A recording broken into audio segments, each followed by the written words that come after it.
Modal verbs are very common, and in this video I would like to help you use them. Let's take a look. So, hallo und willkommen zu German Efficiency.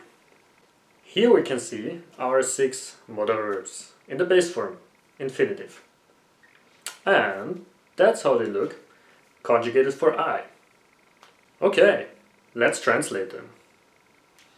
Ich muss, I must or I have to. Ich kann, I can or I'm able to. Ich soll, I should. Ich will, I want to. Ich mag, I like. Ich darf, I'm allowed to. Let's take a look in some sentences. Okay. Ich will ein Buch lesen. Which means I want to read a book. What we can see here is that the word will is in the second place of the sentence. And our other verb, lesen, goes to the end of the sentence. And that is a common sentence pattern in German. Something that is not so common in English or other languages. So this is what we want to practice here. Let's take a look at another example.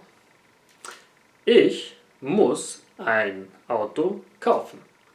I have to buy a car.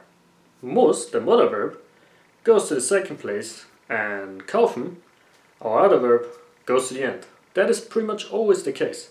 An exception here would be the perfect past or the future. And here is another example. Ich mag die Katze. I like the cat. Modal verb goes to the second place. Ich muss ein Buch kaufen. I have to buy a book. Muss, modal verb, second place. Kaufen, our other verb, goes to the end. Okay, I hope this helps you understand the pattern. Now it's a good timing to practice. Thanks for watching, everybody. I hope you have a nice day, and I'll see you in one of my next videos.